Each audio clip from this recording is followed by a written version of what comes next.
What's up, guys? Mike Young here, Rock Comedy Podcast. John Stamos is my guest. How are you, man? Who knew you had a podcast? I mean, no one has a podcast these days. How did you get a podcast? Do you know that I had a podcast like 3 years ago, but I Well, stopped podcasting? here's why I'm offended. I haven't been at this is the first time I've known you 20 years. And today's the first day. You're We've asking known me to each do other a probably podcast. 12 years. Feels like 20. Kidding. Oh, Um, man. is this a new podcast? What are you interviewing me? It's a brand Yeah. new podcast. It used to- This is my 10th episode. 10. Oh, okay. Give me 9 more important people than me. There's nobody more important, but you just couldn't do it till today. More famous. Anyone? Nobody. No. Who's been on this thing so far? You know John Budnitsky from Hacks? Mm-mm. You That's a know great show. Joey McIntyre from New Kids on the Block? Doesn't ring a bell. It rings a bell. It rings all the bells. Joey McIntyre said the funniest thing to me after I had a kid. He came up to me and goes, "Now you're gonna look old." It's very funny. Did you know him before? Before I had a Like, kid, yeah, no, I mean before he said that to you. Had you like been friends with him back in the? I knew him. I never. I mean, yeah. Hey, Mike, I'm proud of you. I love you, and you're doing great. You're killing it out there. You don't need Saget. I was trying to tell you for years, let that guy go, and then fate would have it that he let you go. How many jokes would he be doing about us if we were dead right now? I think about that all the time with Bob. I always think if we make a joke, Bob would love that joke. You know what I mean? Yeah, but I mean, like, He would be killing it with us. If we were, yeah, if either of us were dead right now, Bob would be. By the way, we'd we're- each get like 3 minutes in this. Actually, I probably wouldn't even get any time on stage. You would get a whole. You'd get 5 minutes solid because you already had 2 minutes on you.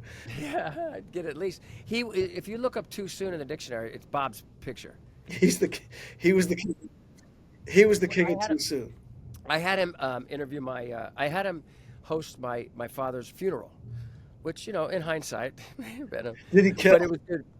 Well, he started with he gets up and he started with his famous tonight's specials are cake and cock and a round of cake, and my mom spit out whatever she was eating at the time. He talked about getting circumcised. Then he talked about, since my dad was Greek, he talked about calamari and circumcision in the same Yeah, line. But God darn it, we miss him, don't we? we miss him a lot. It's funny that you even said that because I always said Bob killed the hardest I ever saw at his own mom's funeral. At Right. his mom's funeral, it was one of the best sets I ever saw. I ever saw.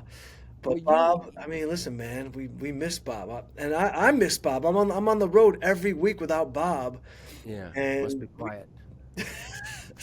it's so different. I miss our Instagram lives, which were super fun. They were great. But I'm Were not, you with him? Were you with him? You were with him for his last show, right? Were you on that show? no, I was meeting him 5 days later in West Palm. He was doing a corporate gig that week. What? Well, no. The night he died, he was in. Orlando. No, he died in Orlando, but he drove from somewhere else, from Fort Lauderdale or somewhere. Was it Fort Lauderdale or Tampa? I don't know, but He the was point is doing. that it wasn't a corporate gig, was it? I mean, he took a picture at a club. He was doing some kind of special gig because I know because I was like, Bob, let me go. He's like, I can't afford you on this one. Just let this one Oh, go. They're paying me great money. I need it right now. And it's you like, pay me great money, I can't afford you.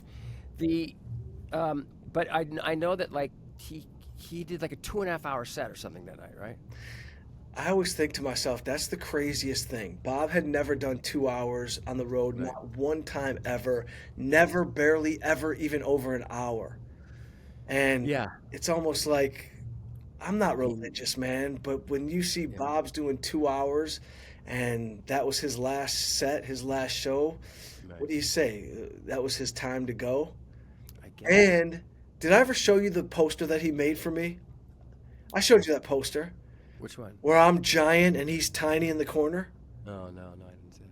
Yeah, so that week, Bob's like, yo, he goes, we still need to sell 80 tickets in West Palm. So jokingly, but not jokingly, I'm like, Bob, put my face on the poster already. Just put my face on the poster. I'll sell us 80 more tickets.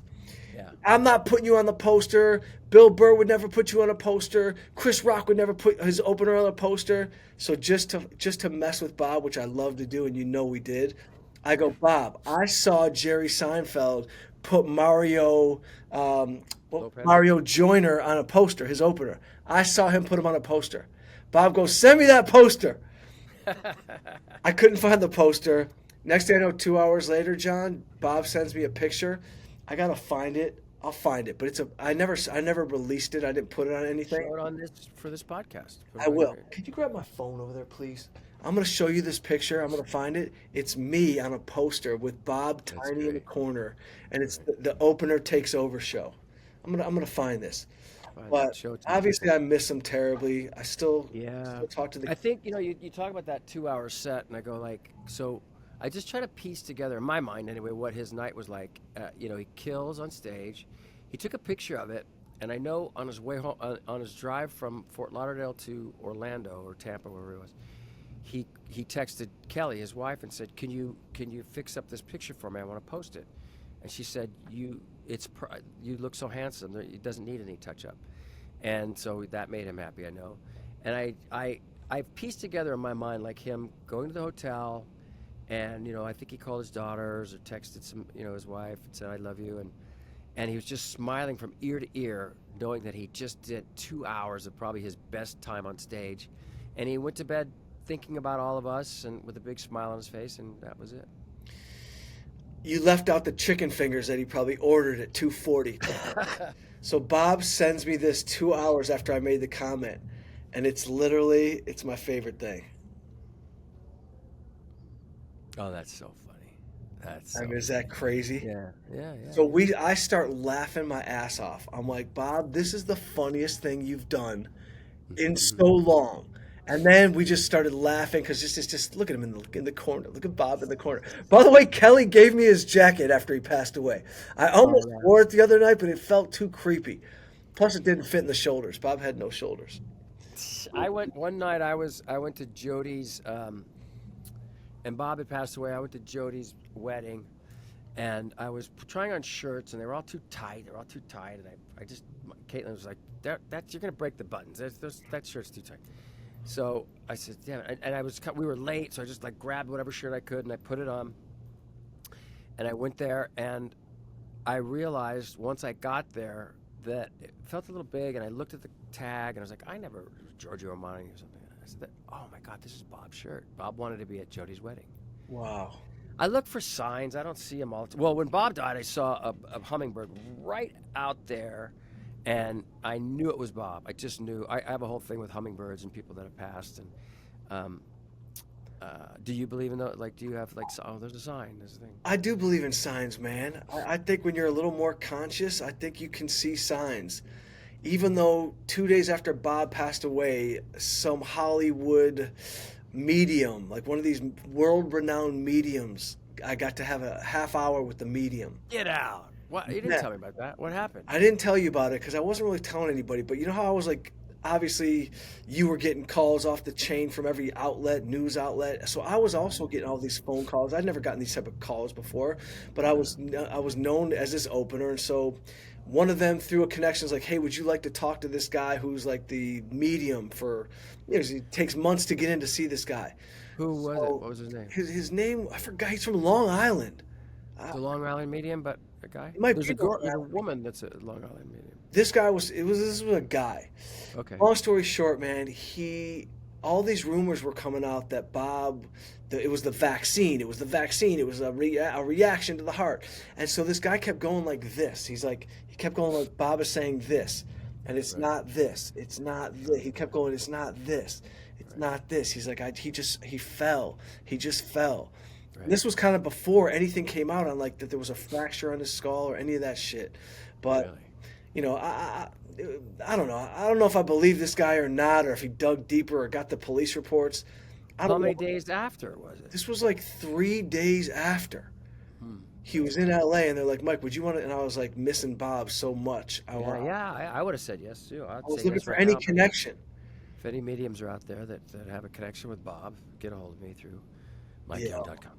I would talk to somebody. I don't know. I don't believe those things. Although I've been watching this, I've been listening to this podcast called the Telepathy Tapes. Have you heard about this? Yeah. Where these autistic kids that can't speak, and they can read, but they can read minds, and it's such a trip. I believe that, you know. There's extra senses. My mom I went to a think so. telepathy woman and she started just sort of spit like freestyling, and my mom recorded it.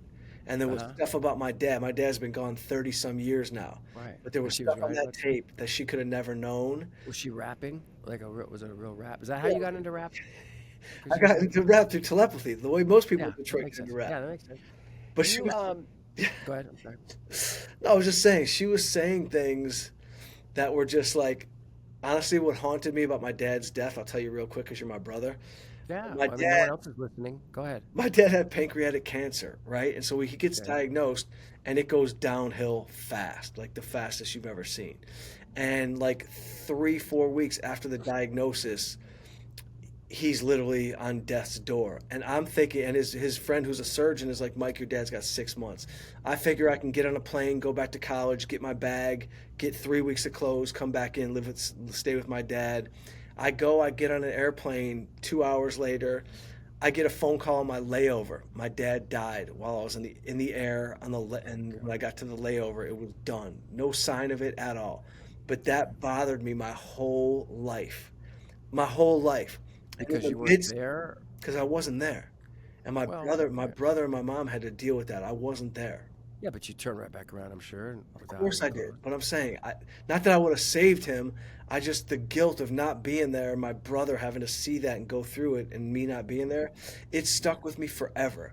But in the middle of this telepathy run that this woman was doing, in the middle of this damn tape, she's like, Hmm. and tell your son Michael he's okay. Tell your son Michael it's okay that he wasn't there. Tell your son Michael you're dead. That Sam is fine with him not being there. I'm like, maybe there is something to this shit, man. Did she know? I mean, did she know that you felt? Did your mom tell her that you felt bad that you left, or she No, just I pulled that never. out of No, thin I air? never even told my mom. I never told anyone. I just sat with that Really? feeling.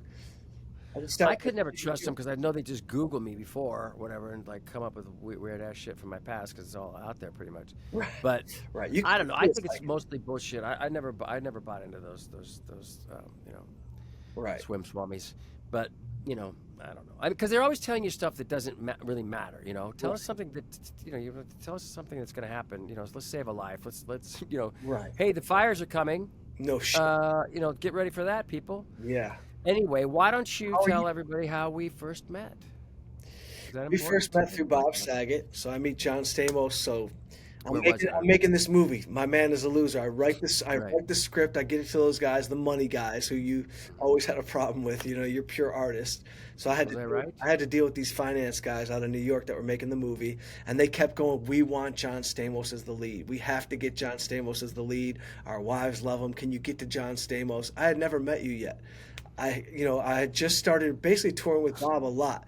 I'm like, man, I know this sounds crazy, but we're actually making this movie. Would you get it to Stamos? Would you get the script to Stamos? No, he has to meet you first. And Okay. so, Oh, actually, we met at. I remember we met at on Chester Robertson, in the Ivy. Yes, right. on Robertson. So for anybody out there who wants to know what it's like to meet Stamos for the first time, it's exactly what you think.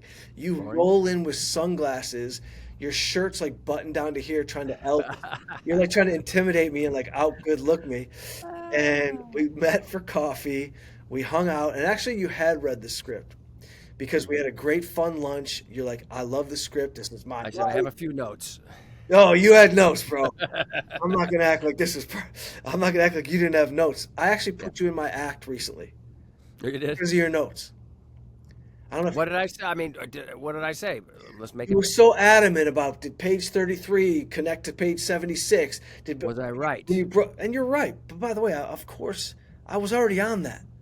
I already Okay. checked all those things. But you Okay. were making double sure that I had everything in check because it was my first movie. Okay. But the one funny thing that you did do on the movie, Yeah. after one take, you literally came up to me. You go, Mike, I don't think a guy would say this to a girl. I just don't think a guy says this to a girl.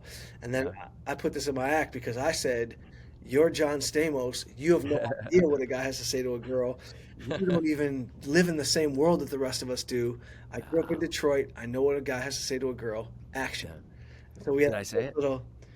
By the way, you weren't so easy on me. Okay. Well, first of all, I okay. didn't know it was my first movie. I was getting ready to compliment you, but now I'm going to rip you to shreds. Go ahead. Um, now, what was the line that I didn't think a guy would say to a girl? Hey, nice vagina? Yeah. I mean, what? What was it? It wasn't any pre-Me Too stuff. What There was was it? none of that. I can't remember what the line was. I can't remember what the line was, but you basically stopped the whole thing and because you harassed me a little bit. You're like, a guy would never say this. And finally I stood up for myself, which I think you wanted me to stand up for myself. But I gotta say, bro, you taught me so much on that movie because Why didn't you start with that instead of he was a pain in the ass on the movie? Kidding. you know how we, You were great, but you were green, and you were. But every night look. Would do you want some dummy that just goes like, "Oh, where do I stand? What do I do? I'll say this line," or someone like me who went home every single night and whittled that script and worked on it, presented you with stuff. You and I would get together after and write and rewrite and rewrite, and I haven't seen it ever, but I'm sure it was better than you I know. can't believe you haven't seen it. It's a Oh, I've By the seen it. way, I had to go to a premiere and a whole thing in New York. Remember? yeah, we both of us would crouch down for the premiere, and you kept walking out because you didn't like to watch movies that you're in or whatever your thing was. It was no. I don't like to watch movies you're in. I like to look at I myself. did great. I played opposite you for 30 seconds. Remember that? But I could see where you were probably a little. I was green. No, no, no. But I could see where were precious with it because basically I was playing you, right? Yeah, Right. yeah. So that makes sense. I mean, that kind of makes sense. But By the way, I wasn't even um, that precious. No, bro, but you listen, you taught me a ton. I thought those cameras could zoom in. I told my camera guy, zoom in. He goes, oh, bro, it's called changing a lens. So yeah, uh, you were. you made sure that was We the point. we had a great time. We had a great Silence. time. Crickets. Oh, okay. We, We did. we had a great time. We saw We the movie. Yeah. By the way, the movie's on Stars now. It keeps getting. Isn't My it man weird? is a loser. Isn't it weird how a movie can like get a run later? Like, have you ever seen that happen with movies or television shows? Yeah, it's Not called Full TV. House. Right, Full House. I'm kidding. But Full House was a hit when it was on, though. Yeah, but you'd think it would have gone by the way of a, bad taco by now. Right. You'd be gone. But that, it hit some sort of chord in our culture, and it's still just popular. It's more popular today almost. There's a new Full House fan born every 4 years, I always say. But we don't have to talk about Full House. Let's finish. So, people are watching My Man as a Loser Yeah, My again. Man is a Loser. People are watching it. They're digging it. It's actually the movie that I send to people. I've done a few now, but like that's like the Uh-huh. movie I send if you want to hire, I'm proud you of you, wanna man. hire me. You hunkered down. You wrote a script. You directed it. You hustled the money. We did a nice movie. Yeah, it's a good movie. I'm gonna go back and watch it. I thought it was really, and Rappaport was really funny. He's the opposite of me. You just tell him to do anything, he would do it, right? Well, he's just got that funny bone that's willing Yeah, to just kind of make himself not look good, and he played the yeah. goofy husband anyway, so he was goofy. But Right, right, yeah, right. it was fun. But yo, let me ask you something, John. All right, as far back as you can remember, before you were on soap operas and all that stuff, Hmm. were the arts a thing you were going to pursue, or was there any other interest for John Stamos besides the world that you ended up in? Was there anything you Sport, loved? sports, really. What sport? That's not true. I'm Tell the not even people gonna let about you say that my. because you said one thing to me that I'll never forget. You go, you think my dad was happy that I was tap dancing? I wanted to play football too. You said that to me one day because I tried to get you to play floor hockey in the movie. No, I'm terrible at all sports. In fact, you'd be so. Did I send you a video of my son's playing basketball, and my wife was the assistant coach, but she wasn't there, so I took him to a game the other day. First of all, there's this little asshole on the team. Now, I don't want to be one of those dads like screaming and yelling, but I turned into one of those dads screaming and yelling at this fucking little asshole who happens to be the coach's kid, right? Of course. And he's too old to be playing with he's like 8 and the kids are all 6 or something, and he's a bully and he's a shithead, and he takes the ball, he's a ball hog, and shoots it all the time and fucking misses it. Like if you made it a couple times, bro. The other day, Billy was finally taking it down the what do you call it, the back court, By the way, down you the played a court. coach. You played a basketball coach, which I thought was Played a really I played a really good coach. Yeah, acting. so And he's well, that's what dribbling happens. down So court. he's dribbling down the court, and this jackass on his own team steals it from Billy, goes down to the basket, shoots it, and misses it. What? So I'm like steam's coming out of my thing, and I don't want to be one of those dads, and I know his dad and his grandmother sitting at the end of the gym. Thank God, because forget it, I would have lost it because he's been doing this since the beginning. So, so he does it again. He steals the ball. He's traveling. You know, I'm calling traveling on our own team. Traveling. You know, I'm screaming, and the whole. Finally, I just lose my shit, and because the guy's now pushing kids around and stuff, and I just start screaming and stuff, and the whole thing kind of stops. And they all look at me and go, I said, I played a coach on TV. Okay, leave me alone. By the way, that's not acceptable that there's a kid on Billy's team who's bullying his own team, taking the because Billy's not he's not 3. What is he, 6 now? How old He's is he? 6. Yeah, 6 is like a real age. And then I'm telling you, I was videotaping as much as I could because his mom wasn't there, and I was videotaping anyway. And the dumb kid shoots and misses it. Of course, it bounces off some other kid's thing, and lands right in front of Billy. He grabs it, whew, swish, boom, and you just hear me on the screen going, "Yeah!" So Billy's got Caitlin's athleticism. Yeah, and her legs. He's good. Great leg. I didn't want to be. I was so against. My dad used to say, like, you go out of your way to hate sports. It's like, no, I just don't. Someone's always got to lose. Okay, that's why I don't like sports. And you know, I'm a decent dancer, and I can move, and you know that kind of stuff. I just not very good at any sport. So no, so I didn't want to do that. I wanted to be an actor. I wanted to be a musician. Always, it was just always in my, in my sights. But it was, I had this bully. There was always someone who wanted to beat me up. Probably even still to this day. Yeah, when you're good looking, they hunt you down. Well, I mean, I have a funny Mickey Rourke story. I'll tell you in a second if you want. But I was in band. I was a band geek, right? And we're practicing. We were going to Ireland for St. Patrick's Day. It was a big deal. We saved our money, the whole thing. It turns out that like half the kids didn't raise the money, so we was this ragtag, shitty ass. It should have been a movie. Like, and practicing at 4 a.m. and stuff. And I got this kid Aga who plays cymbals because he had no rhythm, so he was just stuck on cymbals. And I'm playing drums, and he says, "Hey," in the middle of the whole thing, he says, "So and so wants to go out with you." Can't say her name. And I stop in my tracks. Fucking trombone hits me in the back of the thing, just right out of the movies. I go, "What?" Yeah. Don't say her. I know her sister. Don't say anything, but I hear she wants to go out with you.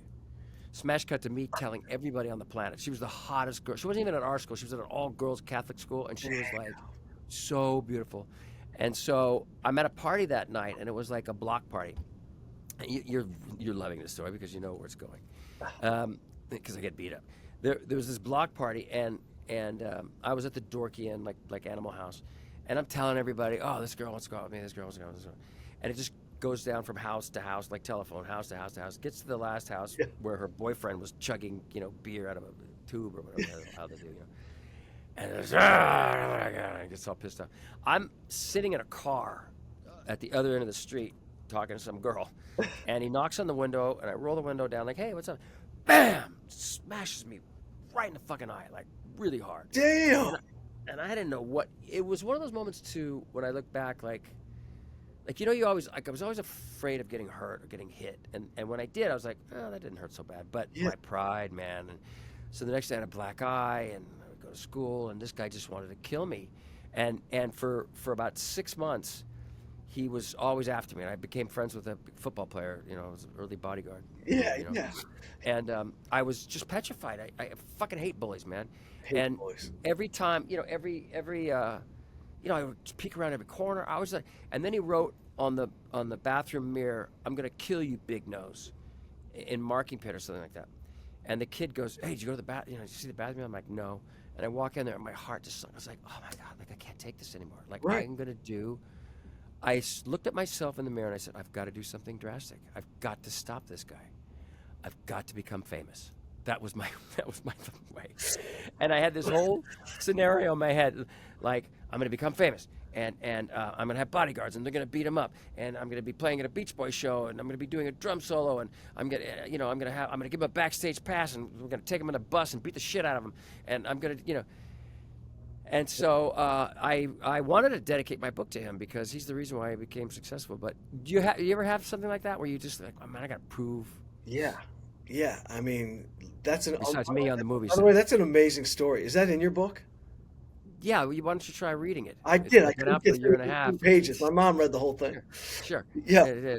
New York Times bestseller. How many books have you written? I've ghostwritten one. Listen, Mine. yeah, I did have that happen, but my bully situation was our age difference was way worse. This dude was like 16 years old. I was like 10 years old. Yeah, that's We fun. were the only Jewish family on the block. This dude was like, I grew up like a. I always say my dad. I watched my dad go through like three tax brackets. Poor. We were poor white, middle-ish poor, and then my dad like made money at the end of his life. Bottom line is this mean ass redneck fat ass dick used to come across the street every time he saw me and my brother playing, beat me up, kick me on the ground, go back home. This was going on forever. This was going on. Where were your parents? Where was the brother? My dad was working. My mom was a public school teacher. I had a babysitter that wouldn't do anything. I'd ride my bike. I'd try to like give him the finger like this just so I knew I gave him the finger so he could see. He'd come across the street. These are like, John, these are like mean whites, like blow off Yeah, quarter sticks of dynamite type of shit that you don't even see anymore. Like like Eminem White, right? these are Eminem's bullies. These are those type of bullies. Wow. Okay. This dude's beat me up. So now it gets to the point where like I've cried like 10 times to my dad already. And this dude's 16 years old. He's probably 180 pounds. He's a man. He's bullying me to the point where I can't even go out. I don't even want to go out anymore. One day, finally, he does it. He beats me off my bike, kicks me on the ground. Was there a reason? Why were No you the funny reason. guy? Were you trying to get the girls? I'm not going to say it's because I was Jewish, but like I don't. There was Oh, no reason. This was just a dramatic. true bully, like a sick bully. I didn't even know what jail was when I was that age, but like I dreamed about putting him in a cage and like driving him off to a jail. One day I go home, I get in the house, I'm crying. I'm crying all the way into the house. My dad doesn't say anything. I just see my dad go past me through the front door, bro, and I see my dad go out to the street and he beats the shit out of a 60. He starts throwing like actual punches, beating this dude's ass all the way into his house. Wow. And it took that, and that was like the last time that it ever happened. And you don't want to be a dad that beats up a kid, but this kid was a Oh, grown ass man who was beating up a 10-year-old. And so, wow. yeah, I did get bullied, but that was never my motivation to become a comedian or Oh, wasn't become it? famous. Yeah, go on. But I had bullies throughout my life, and I just like you, I had to get a bodyguard. So Did you? Did you? I did have a bodyguard because I was skinny and like I couldn't Yeah. I could fight, but I was like kind of also super scared. I know you loved your dad. He was your hero. My dad, same thing, man. How old was your dad when he passed away? 47. Oh, Jesus. Mine 47. was 64, but he was my hero, like you. I'm gonna grab this letter that he wrote me. But you know how kids like eventually they grow up and they go, he's just a human being. Like, I never had that. My dad was always the coolest motherfucker to walk in any room. Yeah. He was always a superhero to me. He was always bigger than life to me. Yo, I wonder if that's probably why we connect well because my dad was Yeah. the same thing to me. Hold on 1 second. Talk amongst yourselves. Look at that lion. Stamos has a Stamos is the only one who could just leave a conversation in the middle of it. And by the way, I'm fine talking to that lion. Go ahead. Wow. And he leaves it right at the center. Are you going to get Kleenex in case we cry? So, one of the great things, one of the billions of great things my parents did. My mom left a bunch of. That's when I they asked love. me to write a book. I said, what's that? I got to meet your mom. She was awesome. Yeah. My she left a bunch of notes, which were great. And when they asked me to write this book, I said no. Then I had a kid in my mid-50s. I said maybe that's something to write about. I'm not that interesting. No. Then Bob dies. I said maybe that'll be cathartic. And then I remembered all my mom's notes and I laid them all out. And I was like, oh, this is a good structure. My dad, excuse me, my dad wrote me one note, and he came to visit me in Yugoslavia. At the time it was Yugoslavia, and I was making a movie there, and he faxed me this letter, and I got it and whatever when I was over there, and I forgot about it. And on the day he died, I'm rummaging through his drawers at home. He was in a coma, and he was at our house, and I'm looking for just any little thing, and I see the bottom of this note says, "Thanks, I love you, Dad." And my dad, did your dad write much? My dad didn't. Oh, my Write dad much. Yeah, probably great. went. Damage. But so this was the note that he'd sent me like 10 years prior to me finding it. Dear Jay, first I want to thank you for the opportunity to have a great trip and a view of Europe. Without you, we surely wouldn't have done it. B, you made me so proud these 3 weeks that my chest is about 60 inches. Your hard work and handling of all the people around you is fantastic. You are truly head and shoulders above everyone there. C, life isn't very long, and a man doesn't have many great moments, but you have given me many. Thanks. I love you, Dad. Wow. Wow. How old was he So, when he wrote? Oh, wow. yeah. I was, Yeah, man. these are the things, My mom wrote great ones. I found a note the day my mom died. They wheeled her off, and I was rummaging through stuff. And I'm not even kidding. This one's over there. It says, "Life is an occasion. Rise to it. Don't be sad because I died. Be happy because I lived. I had a wonderful life." Wow. No wonder you're such a good dude, man. You too.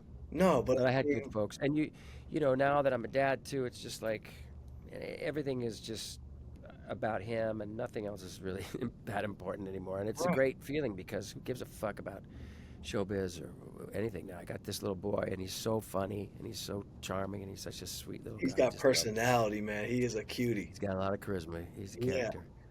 that's He watches interesting. Full House now, but just to mock me, I think, because I'll say, "Billy, put away your Legos," and I'll be like, "You got it, dude!" Like he'll be throwing catchphrases at me and stuff. I'm like, "Jody, you're Yo, rude." man, if you're a cool dad, that's everything a kid needs.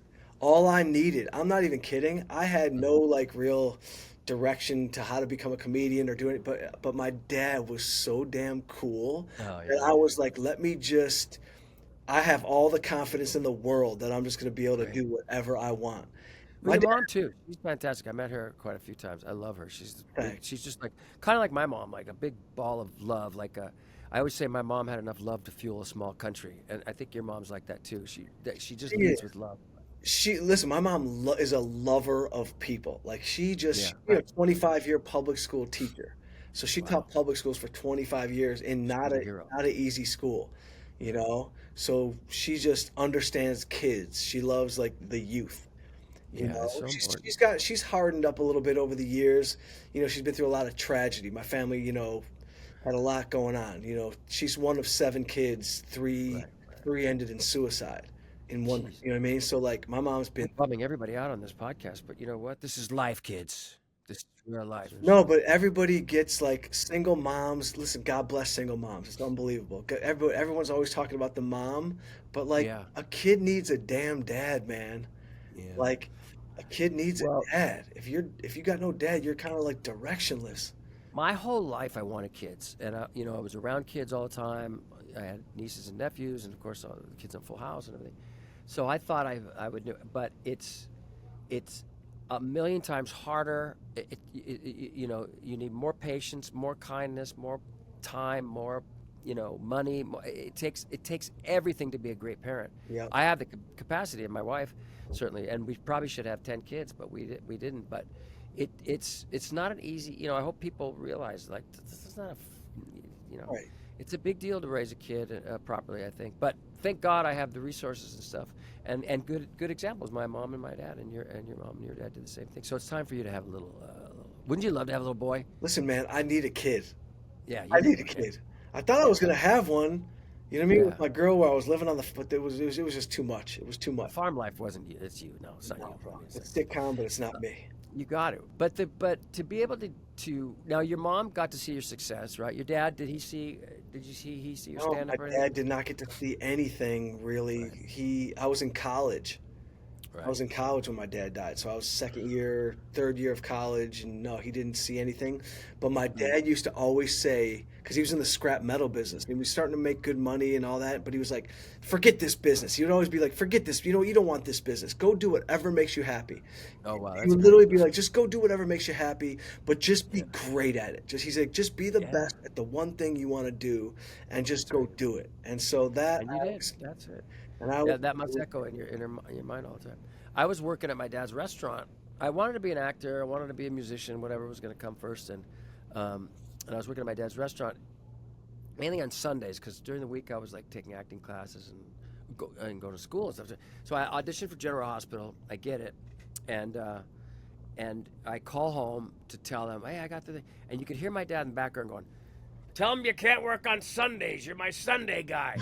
And so I started on General Hospital. Now, here's the thing about my dad.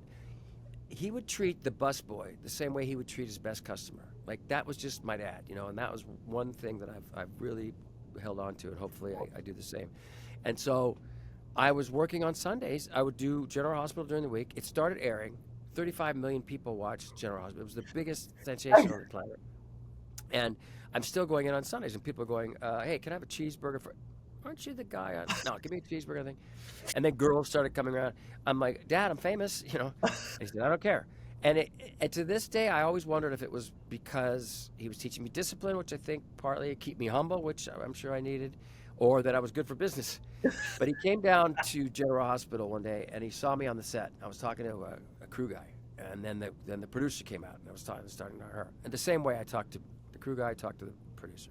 And he saw that. He goes, all right, you can quit the restaurant. God bless you and have a great career. Oh, that was the lesson. He just wanted he wanted to make sure his boy was treating everybody properly. You weren't getting, your head wasn't getting too big. You know what I mean? Yeah, well, that was a big job for them. They continually try to keep my head, and there were times when it got, I remember I would be doing these, I'd go out of town, do these car shows, I'd come home and like, look at this, Dad, I got $5,000 in cash. It was a big deal. Go clean the dog shit in the backyard, And yeah, but you know what? Having those lessons instilled is why you've been working nonstop like you have just been, bro. It doesn't end with you, but you're also a good businessman. You always look ahead, and you're so about your craft. You're half the stuff that's been written for you. You get in the mix and the weeds, and you write with them. You know what I mean? I don't know if you ever end up with writing credit, but you're actually a solid, right? Like you get in there with the writers. I get in there sometimes. When I writer's room. Remember you put one day I say that again. Remember you put me in a writer's room? Oh yeah, what show was that? It was your grandfather or something like that. Yeah. Well, when I left General Hospital, because all I wanted to do was comedy. I just wanted to be on a sitcom. I loved Happy Days and Laverne. I loved all the Gary Marshall shows, and that was my goal, man. I wanted to be the Fonz, And so I quit General Hospital. Everybody thought it was crazy because it was, I was getting 10,000 letters a week, and the producer Gloria Monty was she was incredible. Made my career. It taught me so much. But she was like, "Dear, if you leave the show, you'll never work again." I'm like, I never heard that before. I'm 18, 19 years old. I was like, no, I think I would. No, I'll probably work again, Gloria. I'll probably work again. I want to be funny. Oh, you want to be funny, dude? It was like a mob hit. I was at some Italian restaurant in Los Angeles, and she took me to lunch to convince me not to leave. This is the kind of life this is why I ended up writing this book, because I had all these stories, and I was like, oh my God, they all kind of started to pour out. But I was at I can't remember what it's called, it's an Italian place, just right out of The Godfather. Music, it wasn't the antennas, and it wasn't the Brown Derby, but it was one of those, and Dean Martin sitting across the way. No way. Gigantic glasses, like they look like window panes or something. And there's Dean Martin, And she said, so you want to be funny? I said, yeah. And I swear to God, it was just like I was waiting for her to murder me, like there was a gun under the table. And she brings me over to Dean Martin and says, Mr. Martin, this is John Stamos. He's the lead of our show, General Hospital, and he's thinking about leaving. Will you tell him the importance of staying on a hit and staying where you're at and being with your family? And he was old at the time, and he kind of pulled me close to him, and he said, run. I got so pissed off, and I left. So I wanted to do comedy, and I ended up on this show with Jack Klugman called You Again, and he became my first mentor, and he would make me sit in the writer's room and watch these guys, and they were titans of comedy, Jerry Belson and Harvey Miller, and that's where I met Gary Marshall. Wow. Then Gary Marshall suggests me for the part of Jesse on Full House, and that's how that happened. But I would sit in the corner and watch them work on scenes and find the structure and find the moments, and I learned so much from that. So all the stuff I was probably pounding to you every night after we would work all day. But and then I went into Full House, and Bob was the complete opposite. Yes. He read what they gave him.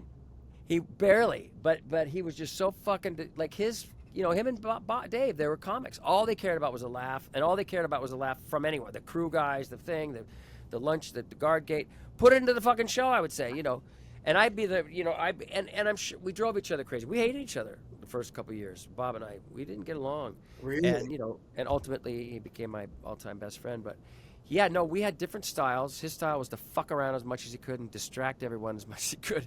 And my style was to try to make the show as good as it turned out to be. And so it was hard. But I also, we learned from it. Eventually we dropped, the anger towards each other. And at his funeral, his first wife, Sherry, came running up to me and she was hugging me. And she said, Bob loved you so much. He also hated you so much. He was so jealous. And I was jealous of him. Look, he had a family, and I wanted that. And I was, a young renegade or whatever, fake renegade. Was there do you remember a turning point when you guys became friends? When you were like, was there one turning point? Yeah, it was. So his sister gets scleroderma, as we know that he was such a advocate to raising money and finding a cure. We've been, to all his events over the years. And then Dave's sister got cervical cancer. And then my sister was diagnosed with a brain tumor. So all of a sudden, we weren't just three guys on a show. We were three brothers grieving what was going to happen to our sisters. Thank God, my sister was misdiagnosed, and she had MS, and she's still alive today and doing great. But sadly, Bob and Dave lost their sisters at that time. And so I think that was a big bonding moment for sure. Yeah. And we learned from each other. I was obsessed with, and I still am, and I want to talk about this with you, but I'm sure I drove him fucking crazy too. I mean, like, I'd be like, why are we hugging again? Like, it's a turtle. Why do we have to hug it? I would break down every scene and rewrite every moment and try to fix everything, and it was crazy making for him, I'm sure. But I watched the way he worked, comedy-wise, his timing, his off the cuff, his the Rolodex that he had in his mind that he could go to like that. Yeah. I'm obsessed with stand-up comedy. I can't do it, but I love you guys, and I'm so in awe of stand-up comedy and the structure and the mathematics and the timing and the way to write a joke. And Bob was as good as anybody at that. No, but you are very, very funny. You could easily play a stand-up comic. You don't have to be. I don't know. It's not my. But I mean, I would. But I'll tell you one thing. I mean, thanks for saying that because I'm not that funny today. But if someone walks away from me, I would rather them say I'm funny than good looking or something like that. Yeah, no, John. I could tell you as a comedian, you are very funny, and I think there's a musicality to comedy. And Rhythm, yeah. You know that.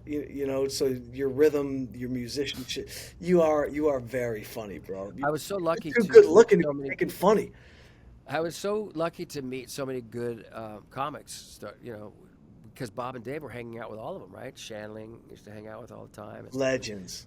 All those guys. And then ended up, doing the roast. Remember Bob's roast? Were you there? I was there. I was just starting to tour with them, so I got a ticket.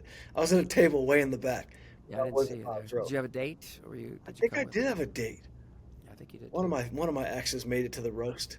That was one of the best roasts, and I'll tell you why. Because everybody knew each other, and we were all friends, and everybody loved Bob. It wasn't like some stranger going up there and saying he couldn't act or whatever. It was people that he loved said he couldn't act or whatever.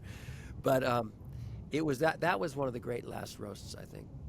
I want to go back to the Rolodex that was in Bob's head that you mentioned. Yeah. Because, Bob, he had so much going on in his life that there were moments on the road that he didn't really write new stuff in his act, right? So like there was a moment where the act was just, even he wanted to start writing again and but I always told him, I said, Bob, the reason that all these like legends like you, because these type of legends like the Rickles of the world, the Rodneys of the world, they don't like you if you're not funny, if you're not legit one of them.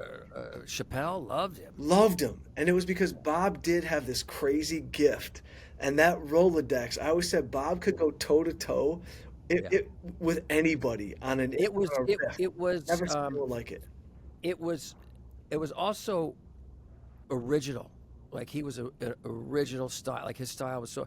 You watched him on Letterman, right? And he would. And here's what he would do. He'd lay a bomb, like not a bomb, but he would detonate a bomb. Yeah. He'd say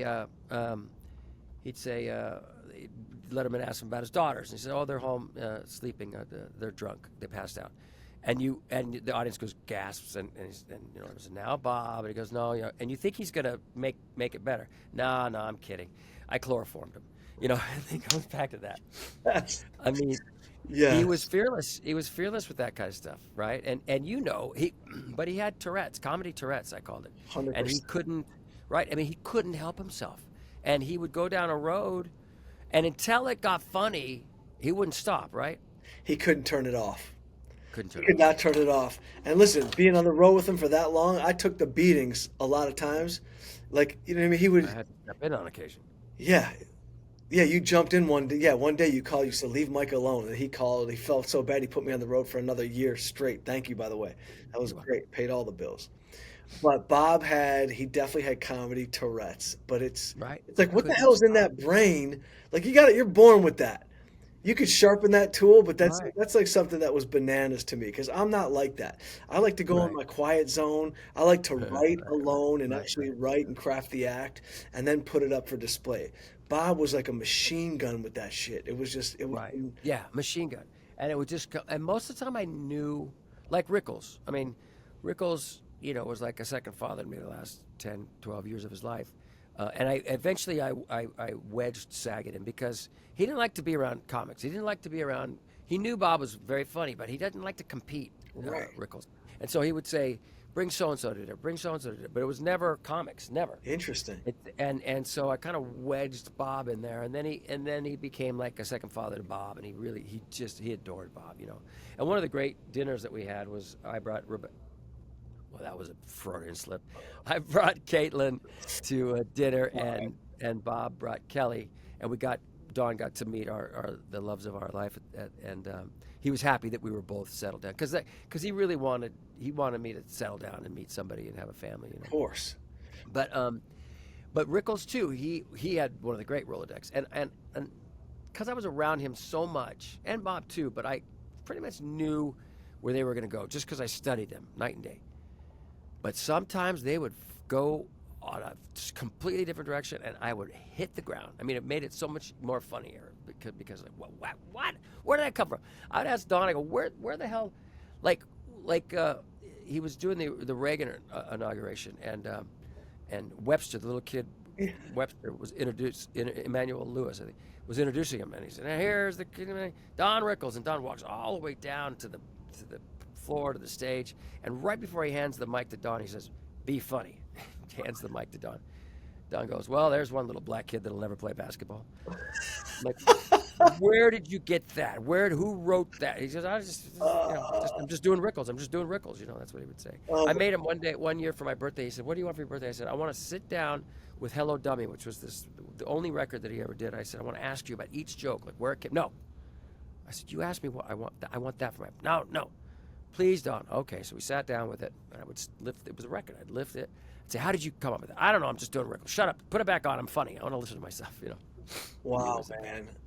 That's what that's actually how I got into comedy was through albums. I used to see my parents would have like the Rickles album, a Woody Allen album, a Richard Pryor. Pryor album, Right. and then I bought the Pryor 15 CD box set.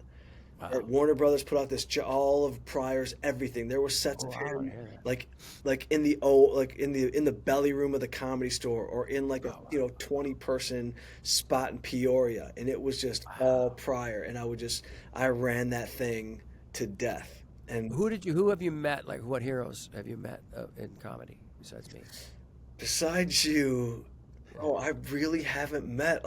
Listen, I was in the Comedy Store, the original room, and I told this Mhm. story recently, but like Damon Wayans, I thought was one of the best comedians. He was one of the best stand-ups, the way he told stories. I was just watching him on the SNL 50th, all the anniversary stuff they're doing, and he was on there. He got fired, but he was. Yeah. Anyway, go ahead. No, but Damon, like, I don't even know if you know this. Like, I'm sure you went to the Comedy Store 100 times, but did you ever Mhm. notice how phenomenal he was as an actual stand-up before the sitcoms, before Major Payne, before the movies? Right. He was known as like Eddie We did these great characters too, right? And Amazing. Eddie put him in movies. Yeah. Amazing. So I So you met, met him. he was like the dude who I sat back and I was like, that's a style that I would do. Like that's like my personality style. I tell a story, Right. try to hit a banger, I keep the story going. So him I got to meet, but I've met Chris Rock, but I can't say I, I'd rather not meet the people I think are genius. Like Okay. Okay. I'd rather Well, comics are usually asshole. I mean, they're not assholes, but they're rough. Comics comics liked me, I think, because I had something they didn't have, and that might have been looks, whatever. no, but And level of fame that we were. and they had something that I wanted, which was this, that comedy, that they could do Yeah, comedy. So, but on the whole, they're not, probably a lot of them aren't the nicest guys, right? they're not You tell me. social. Listen, we're like the weirdest freaking group because Yeah. we're social on stage in front of a group, but like together, Right. it's like a battle for attention a lot of times, and I don't really like that vibe. Well, you're awkward. You guys are a little Yeah, a lot awkward. of us are socially awkward, but it is the only fraternity that I've ever felt comfortable in. Like, Right. my favorite thing in the world is just to be writing jokes and performing. It's just my favorite You've thing. been on a roll, man. You've been working with some great people. I mean, when you said not meet your heroes, but you've been on the road with what's his name? I mean, I opened for Chappelle for 14 Chappelle. shows. I was, Huge. Sebastian's arena tour. Sebastian. That's the one. Yeah, yeah, yeah. Yeah, but they're not my hero. Like Chappelle, I just look at him like a genius. He's a I'd genius. rather not even really be friends with him. Like, he couldn't top that as a friend. You know what I mean? Right. You Right. can't Right. be a better friend than you are a comedian. So I'd Right. rather just fall back and like just kind of enjoy what they do. That You makes know what I mean? sense. Does that make Yeah. sense? Like for Yeah. you, you're Although not you weren't a comedian. So like for you, Rickles, I'd love to meet Rickles. I feel the Right. same way. Like if I got to kick it with De Niro, I'm not. You know what I mean? Right. If I got to hang with Daniel Day Lewis and just interview him, like I think he's so sick as an actor. Well, why don't you get him on the podcast then? I'll call him. Like Let's just like he tells stories about Saget. yeah, see if I can pull him out of his cobbling days. That's right. You got like making shoes. No, Yeah. And then there's those moments where you go like, well, with me, that's why I named that book. If you would have told me, when I was a kid that, I'd be telling stories about Rickles, Dean Martin, Bob Saget, Mike Young. I just wouldn't have believed it. My but is that dad. true? Would you have not believed it? Like as a kid, when you were It's a, dreaming about being an actor, is that true, or did right. you think is everything basically happening how you kind of thought it was going to happen? Wow, you busted me I because know. I think you're right. I got to change the title of my book because if you would have told me, well, I think sort of at the end of the book, I said if you would have told me it was going to be like this, I'd say yeah, okay, and I wouldn't do anything different for sure. Um, Playing with the Beach Boys and having been on sitcoms and all the incredible things that I've got to do in my life, meeting a great woman and having a kid and a wife. Um, but there's also that. Yes, but also like I wish I could go back to that 13-year-old dorky guy. I'm standing in line at Disneyland, with more zits than friends on my face, and trying to pick up girls, and I look like a dead crow landed on my head You and got to prove that, stuck to bro. the Nobody ground. believes that. I'll show you pictures, man. I'm there in my dad's Three members only Stamos. jacket, and yeah, pre Stamos, and I wish I could go back and just go. It's gonna be okay.